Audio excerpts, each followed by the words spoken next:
बहरहाल देखिए, प्रधानमंत्री नरेंद्र मोदी आज सुबह 9 बजे राष्ट्र को उन्होंने संबोधित किया और तीनों कृषि कानून वापस लेने का एक बड़ा ऐलान कर दिया। इसे सत्ताधारी पार्टी पीएम का मास्टर स्ट्रोक बता रही है, तो वहीं विपक्षी पार्टियां इसे देर से आया हुआ फैसला मान रही है। उन लोगों को समझाने में हम लोग कहीं ना कहीं विफल रहे, जिसके कारण उन्हें आंदोलन के रास्ते पर आगे बढ़ना पड़ा था। लेकिन लोकतंत्र के इस भाव का सम्मान करते हुए तीनों कृषि कानून को वापस लेने और एमएसपी को लेकर के भी एक समिति के गठन करने का हम प्रदेश सरकार की ओर से हृदय से स्वागत करते हैं। इतना समय क्यों इंतजार किया? आप आज तक तो आप कुछ नहीं बोले, एक बार आप बॉर्डर पे नहीं गए, एक बार किसानों से मिलने नहीं गए, एक बार बातचीत नहीं की, जहां हत्याएं हो रही हैं वहां भी नहीं गए, आप इतना पास आकर नहीं गए, तो आज अचानक क्या हो गया है? स्पष्ट है चुनाव आ रहा है। केंद्र सरकार ने उन विवादित कानूनों को अति देर से वापस लेने की घोषणा की, जबकि यही फैसला बहुत पहले ले लेना चाहिए था। बीएसपी की शुरू से ये मांग रही है कि खासकर खेती किसानी व किसानों के मामले में कोई भी नया कानून बनाने से पहले उनसे सलाह व परामर्श आदि जरूर करना चाहिए। तो सत्ता पक्ष कहती है कि ये मास्टर स्ट्रोक है, विपक्ष कहता है ये सिर्फ चुनाव में जो नतीजे आने वाले थे, किसानों की नाराजगी चल रही थी, उसको देखते हुए डर के मारे सरकार ने ये फैसला लिया है। और इसी बड़ी खबर पर हमारे साथ दो खास मेहमान जुड़ रहे हैं। सवित मलिक अध्यक्ष हैं किसान यूनियन के, साथ ही प्रकाश चंद्र पूर्व उपाध्यक्ष हैं बीजेपी किसान मोर्चा के। मैं सबसे पहले तो रुख करना चाहूंगी सवित मलिक जो कि अध्यक्ष हैं किसान यूनियन के, उनका। सवित जी, अब सरकार ने इस फैसले को वापस ले लिया है। कृषि कानून बिल शीतकालीन सत्र में संसद के वापस लेने की जो फॉर्मेलिटीज हैं उसको पूरा कर लिया जाएगा। अब ये आंदोलन वापस होगा, बड़ा सवाल।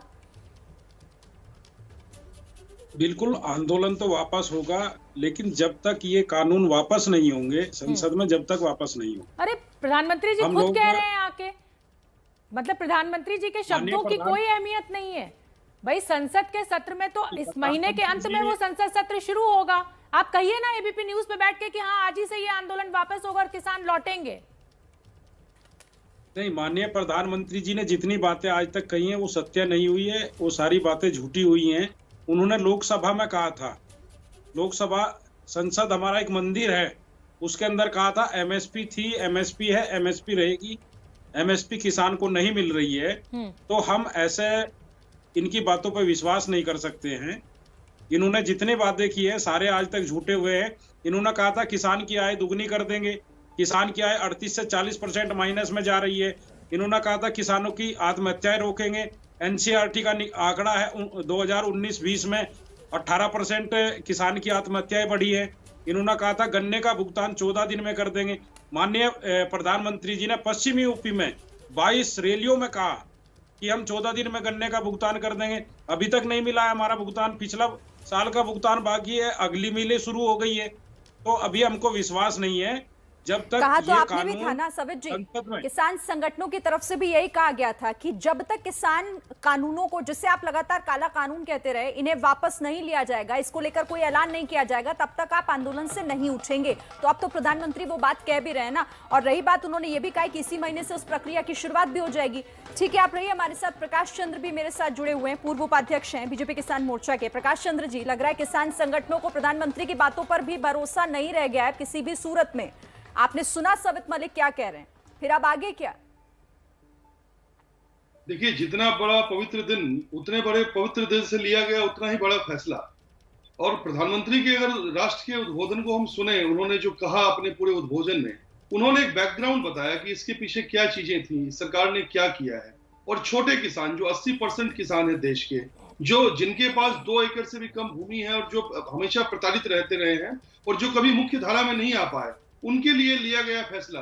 बट चूंकि सरकार सबकी है, सबका साथ सबका विकास है, सबको विश्वास में लेके काम करना है, कुछ लोगों को हम विश्वास नहीं दिला पाए, इसलिए प्रधानमंत्री जी ने फैसला लिया, बड़े हृदय से फैसला लिया कि ठीक है, हम दोबारा बैठेंगे, कमेटी गठित करेंगे, हम प्रकाश चंद्र जी, जो भी जीरो हृदय तो बहुत बड़ा दिखाया सरकार ने, जाहिर सी बात है बहुत बड़ा हृदय दिखाया, अपने लिए हुए फैसले को वापस लिया, लेकिन 1 साल का वक्त लगा दिया। जिन किसानों की जान गई, क्या उनके लिए कोई जवाबदेही है? और ऐसा क्यों आरोप आपके ऊपर बार बार लगा रही है विपक्ष कि ये चुनावी मजबूरी ज्यादा है बीजेपी की? आपका जो आकलन था उत्तर प्रदेश में खास तौर पे, वो आपको ऐसा लग रहा था कि किसानों की नाराजगी पश्चिमी उत्तर प्रदेश में, जहां से लगभग 132 सीटें आती हैं, आप पर भारी पड़ जाएगी और इसीलिए सरकार को मजबूरी में ये फैसला लेना पड़ा।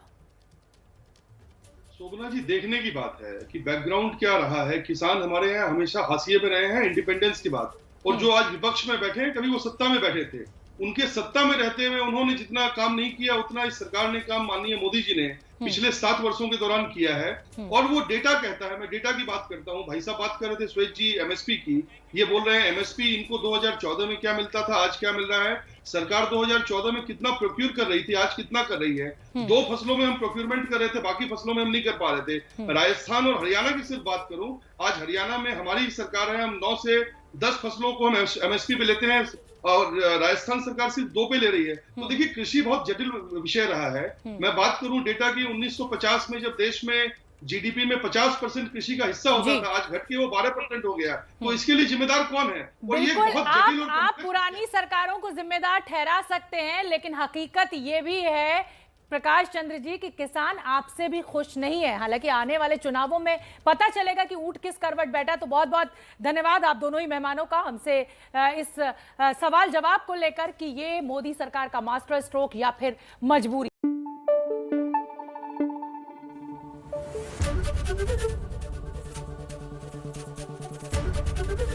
एबीपी न्यूज आपको रखे आगे।